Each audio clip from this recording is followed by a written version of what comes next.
Hello, so today I just wanted to make a video about myself, why I ended up in the United Kingdom, and explain the reasons why I left my home, which is Gibraltar. I came out as transgender to my family around 2000, well it was actually around 2018, and it was actually, I came out because a friend of mine told my mum that he was transgender, and that is how they knew. But coming out as LGBT, it can be a lot easier if you're actually accepted by friends, family, and I have been fortunate that I have been accepted as me. Some of my friends, some are kind of fence on it, but it is true that it is difficult to be different in Gibraltar. Maybe not so much now, but before it was the case. My case, I know for sure that, for definite, that my family, my parents, haven't been very accepting. So it's one of the reasons why I left. So I actually came to the UK in around 2008. I started to do a degree. Well, it was based in computer science. Yes, I did get a first class honours, and I went on to do a doctorate. So I stayed for another 4.5 years in Lancaster, and unfortunately, yes, we were going through the financial crash, in 2008. So it's like, yeah, I spent quite a bit of time in the UK. Kind of hopes that would settle down, but also I was doing a degree in Gibraltar. Yeah, of course, if you've got a family member that's always about your desk, you're very tidy. Obviously, if you're studying with Open Uni, you're gonna have lots of books. So yeah, I did my MPhil successfully. I passed it. I did my defense. And I stayed on a further 4 years after my defense, which was in 2016 to 2020, to teach, kind of say, on a volunteer basis as a teaching associate at the university, which is supposed to be a top 10 university. Yeah, that's the thing about jobs with the universities. They're not very secure. Pay can be a little bit off. Well, and I do know for a fact that you have lots of difficulties, But yeah, with regards to, I would say, with jobs, it's always been challenging to find a job that is compatible to what I can do, compatible with my needs, and obviously finding an employer who is accommodating. Recently, I found out that I do have Asperger's and possibly ADHD. I need more tests to find out whether I do have ADHD, but I do have a very strong indication that I do have ADHD. And that makes it very difficult for me to be in certain jobs, but we'll get on with that in a bit. So I was in the UK. I came back to Gibraltar in the year 2020, just on the nick before the lockdowns. Now, by that, I hired a taxi to take me from Lancaster to Gibraltar with my little dog, because pugs can't fly.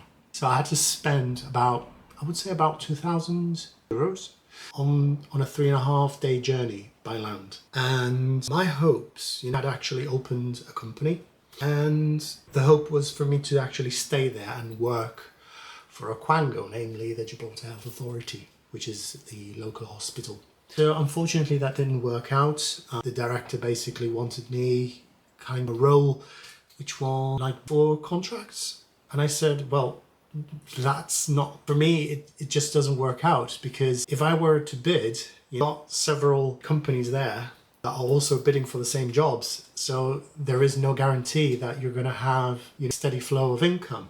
It's wishful thinking. So I decided to shut down my company, stop any projects, and that was the end of it.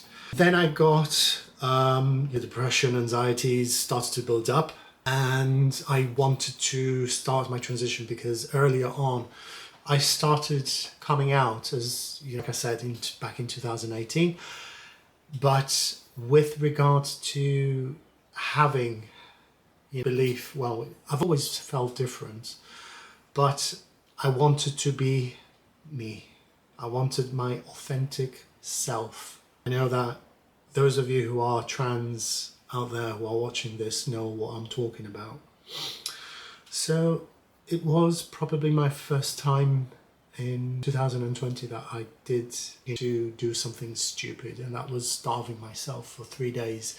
Not just starving myself, but also like stop taking any fluids. My mum, well, both of them, my brother and my mum, they didn't take me seriously, and I felt my body, I felt like it was going very cold. It was going I had intense headaches, and the only thing that kept me, I guess, was my little dog. He was the only thing that I had. They were there, but not very supportive. So yeah, it was even in August in Gibraltar. It's so warm, and I was stone cold. So yeah, 3 days I started to eat a little bit more, and I got out from that. But that was an attempt. I'm not going to say the S word, but it was. What happened also was that I got very antagonistic parent. I don't know why she did it, my mum. I felt like I was cornered. I was absolutely cornered, because every day I would be hammered constantly, psychologically. Me, in from the door and telling me, because you haven't floors, or you haven't buckets that's full of dog piss. It's like, well, I didn't realize that people with autism, they have different sensory perceptions. I'm in the same room, you might smell, and if you do come in, you might something different, but in my case, I don't.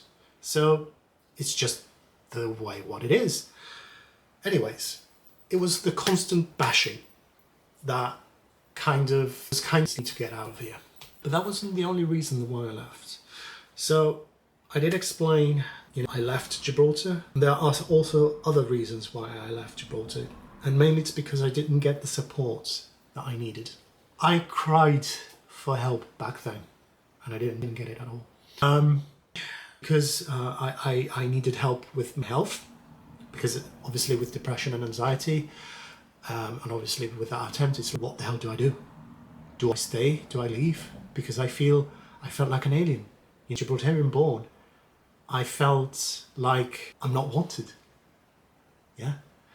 I had difficulties in getting the healthcare that I needed, because in Gibraltar you need to be either dependent, right, back then, or you need to work. But you need to work a certain amount of months to qualify for the group practice medical scheme. I didn't qualify. I wasn't working because obviously I was locked down. Jobs were very limited. So what did I do? I pleaded with the ministers back then. It was the minister, Naomi Hassan, you pleaded with, I remember. And it was the minister of Sacramento back then that actually granted me, about 6 months grace period. I could get healthcare. And it was the first time that I went to my GP and I said, look, I know that I'm trans and I need to be seen. I think it was Dr. Pinto that said, I'm gonna help you. So I'm gonna get to housing. There is a big problem with housing in Gibraltar. This is the white elephant in the room. I would have still be in Gibraltar if I actually had a place to live. But yeah, no housing. Simple reason. Everything is too expensive. For an apartment, I think you'd be paying, back then it was around £250,000 to £500,000. Now I think it's about £600,000 or £700,000, maybe even to £1 million. So yeah, you get, quite a lot of properties being developed for investors. They end up as ghost flats. It's just utterly ridiculous. And yeah, like myself, we're just priced out. So this could saying, Anyways, so I had no choice. What would you do if you were under these circumstances? Drop a comment below. And so we said we were under lockdowns. The lockdowns were about to be lifted in 2021. So I put my CV out and I went back to the UK. To reiterate, I moved about 5 times since COVID up to 2023.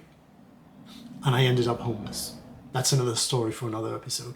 But I want to say that probably what made me move away from my home country has been the lack of housing, the lack of affordable housing, the lack of social housing. That has actually pushed me out. So there's my story as to why I decided to leave Gibraltar.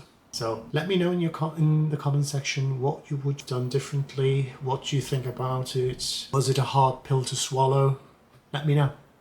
Thanks, and see you around.